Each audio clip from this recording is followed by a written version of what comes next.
Ce moteur est si coupleux qu'il peut tracter jusqu'à 15 tonnes. Ou comment BMW a égalisé Rolls-Royce en faisant un pacte avec le diable, notamment via les animés japonais du Club Dorothée ainsi que la culture manga.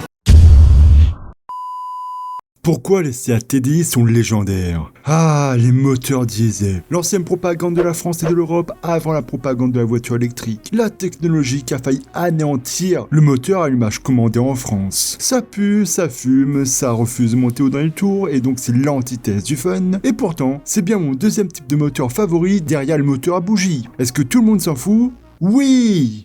Et vu le sondage, il y en a beaucoup qui aiment le diesel. Malgré tout, les moteurs diesel excellent dans d'autres domaines, ce qui peut encore les rendre cool. Yo les Seat Barbecue, que tu sois une fille ou un gars. Moi, c'est Darius, et ceci est un top 6 des voitures diesel commercialisées les plus impressionnantes de tous les temps. Quel est le diesel le plus indestructible, qui possède la plus grosse? Vous le saurez dans cette vidéo.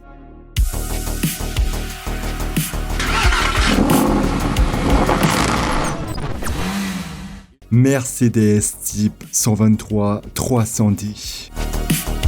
Une voiture qui rappelle la supériorité du thermique. Mercedes, une marque à la réputation de voiture durable. Ici, on parle de la Mercedes 123 300D, une voiture increvable avec laquelle tu peux vivre toute ta vie. C'est cette Mercedes des années 70 qui a solidifié la réputation de fiabilité de cette marque. Et pour ça, on remercie l'OM 617, un 5 cylindres en ligne de 3 litres de cylindrée atmosphérique. Oui, encore une fois un diesel Atmo, décidément. Il fait partie de ce top car ce moteur diesel est considéré comme l'un des moteurs les plus fiables jamais produits. Certes, il n'a que 88 chevaux et 172 Nm, et son 0 à 100 est une chasse interstellaire avec 21 secondes. Mais vu que c'est un moteur Atmo de 3 litres qui tourne à basse vitesse diesel qui n'a que 88 chevaux, c'est littéralement le moteur le moins stressé de l'histoire de l'automobile. C'est comme si Usain Bolt gagnait les 100 mètres en marchant et qu'il était assisté d'un exosquelette. Ah, très clairement, il peut faire ça pendant des milliers de kilomètres, le gars. Pour ce moteur, c'est pareil. 1 million de kilomètres, c'est juste son rodage. 2 millions, c'est son milieu de vie.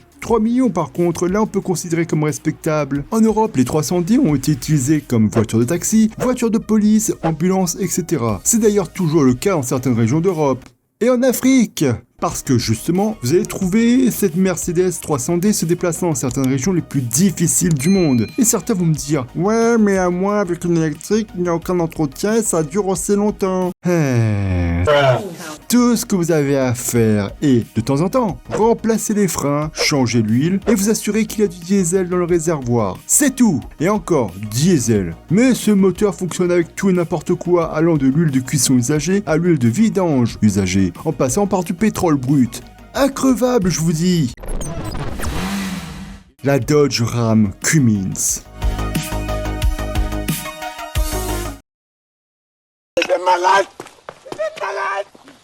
Bon déjà, c'est qui Cummins? C'est une entreprise spécialisée dans la fabrication de machines diesel industrielles, des moteurs de bus, de camions, etc. Et Cummins s'est dit, et si on faisait un moteur et qu'on le met dans un pick-up ou un 4x4? En gros, en 1980, Dodge avait besoin d'un diesel et ils sont partis voir Cummins qui leur a préparé au petits oignons, un magnifique 6 cylindres en ligne turbo compressé de 5,9 litres avec 160 chevaux et un couple de 550 Nm environ, qui était plus que n'importe quel moteur essence de l'époque pour un pick-up et un 4x4, et tout ce que Ford ou Chevrolet avaient à offrir avec leur diesel. Mais le pire, et ou le meilleur, c'est que les générations d'après ont gardé ce moteur. Ils ont plus de cylindrée, plus de puissance et surtout plus de couple. Genre tellement plus de couple que le monte à 1360 Nm de couple. Ce moteur est si coupleux qu'il peut tracter jusqu'à 15 tonnes. Mais bien sûr, les moteurs Cummins sont aussi connus pour autre chose. Le tuning. Ces moteurs ont été et sont conçus comme des moteurs de camions et d'engins industriels. Donc même les modèles de série les plus puissants ont été sous-exploités. Résultat, les préparateurs ont créé des dingueries. Fiables en plus, pouvant dépasser jusqu'à 2 fois le nombre en chevaux de la Bugatti Chiron. En couple, on est proche des 7000 Nm.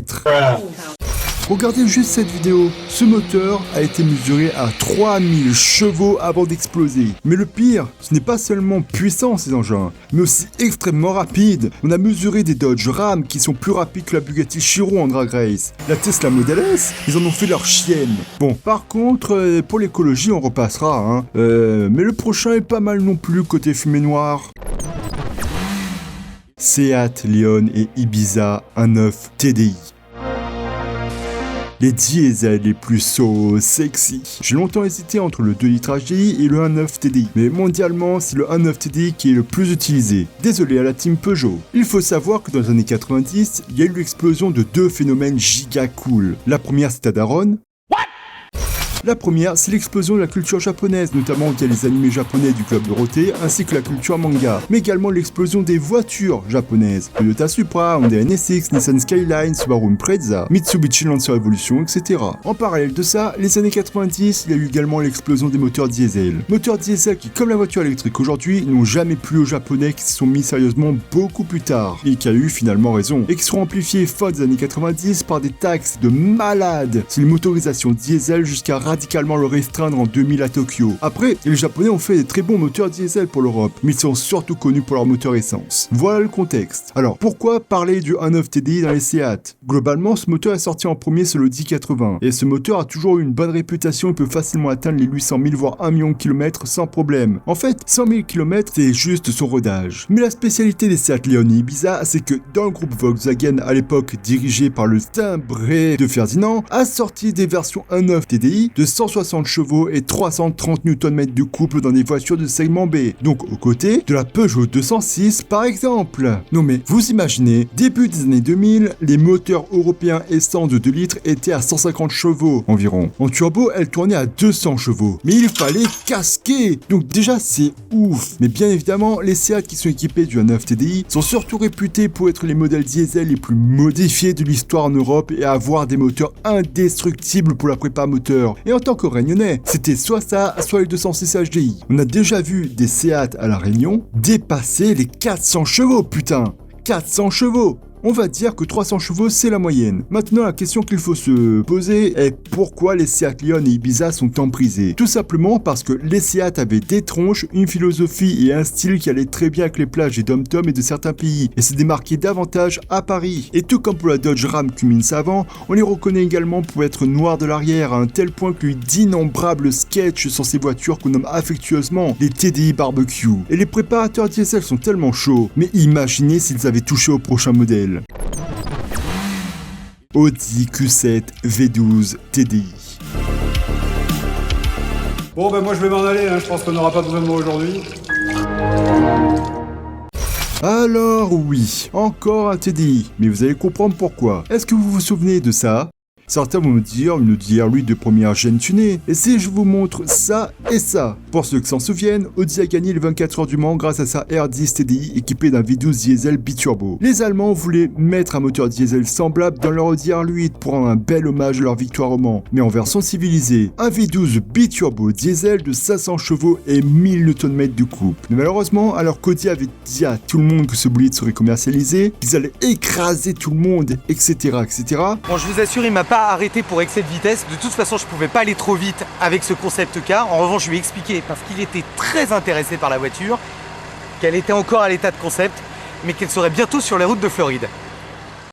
Audi a finalement tout arrêté, car juste la préparation du prototype a été un cauchemar. Le moteur était tout simplement trop gros. Ils ont dû supprimer la place des bagages à l'arrière des sièges et cela a demandé beaucoup de réingénierie. La boîte de vitesse, manuelle, était un cauchemar à créer, ce qui la rendrait non rentable. Problème, c'est qu'avec le refus de sortir ce modèle, beaucoup des 500 potentiels acheteurs ont explosé de colère et ont boudé Audi pendant un certain temps. Mais ce moteur convenait très bien au Q7. La boîte du Q7 était costaud et de toute façon, il y avait suffisamment de place pour mettre une boîte de camion. Et la place sous le capot était bien présente.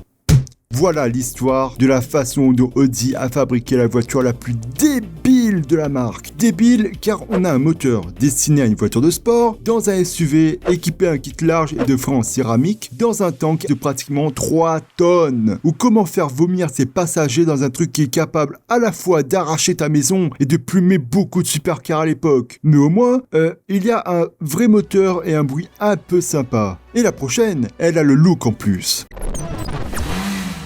BMW Série 6 640D.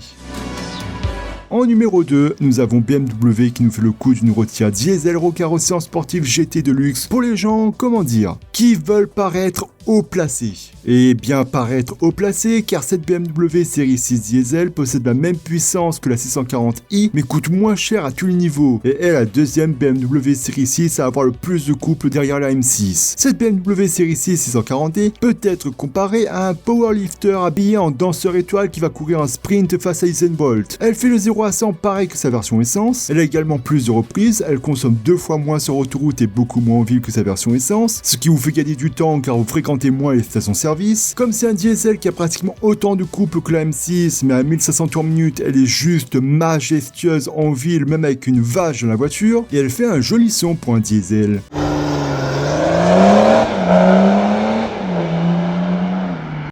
Ça reste la carrosserie d'une GT coupée, 2 portes ou 4 portes, donc une voiture qui plaira à ceux en manque d'argent pour acheter une vraie M6.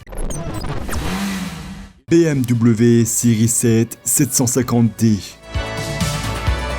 Ou comment BMW a égalisé Rolls-Royce en faisant un pacte avec le diable. Alors oui, encore une BMW, oui, mais là, BMW a eu un coup de génie. Le diesel, c'est coupleux, super confortable à la conduite avec son couple à bas régime. Une fois bien sonorisé, c'est un délice. Et ça consomme peu. Maintenant, reliez tout ça à une architecture réputée pour ses faibles vibrations et son confort ainsi que son équilibre parfait et vous obtenez une voiture aussi dingue qu'une Rolls-Royce. Le moteur 6 cylindres en ligne. La BMW série 7 750D possède donc un moteur 6 cylindres en ligne de 3 litres, 4 turbos. Combien ? Et sort 400 chevaux avec 760 Nm de couple. Le tout accompagné du X-Drive, le système 4 roues motrices de BMW. Là où c'est fort, c'est qu'elle fait le même 0 à 100 qu'une Alfa Romeo 4C, soit 4,6 secondes. Consomme 3 litres de moins, avec 6,4 litres au 100, pour un poids de 2 tonnes, soit 2 fois cette dernière. Et encore une fois, c'est un diesel. Donc ce moteur ne force pas, ne fait aucun bruit, est stable, sans à-coups. Bref, il est aussi, voire même plus confortable que la plus puissante des série 7 avec le V8. D'ailleurs, pour la petite anecdote, il s'agissait de la motorisation la plus haut de gamme lors des premières années de cette génération, la G11. Et perso, pourquoi la changer quand on voit la tronche d'éléphant de la nouvelle ? Ouah, c'est laid ! Pourtant, petit rappel, mais je kiffe les dernières M3 et M4 avec leurs grosses calandres qui rappellent les BMW des années 30. Pour vous dire, en tout cas, quel est votre modèle préféré dans ce top ? Merci à vous d'avoir suivi tout ça, sauvons le 100% méca et gloire à l'automobile thermique.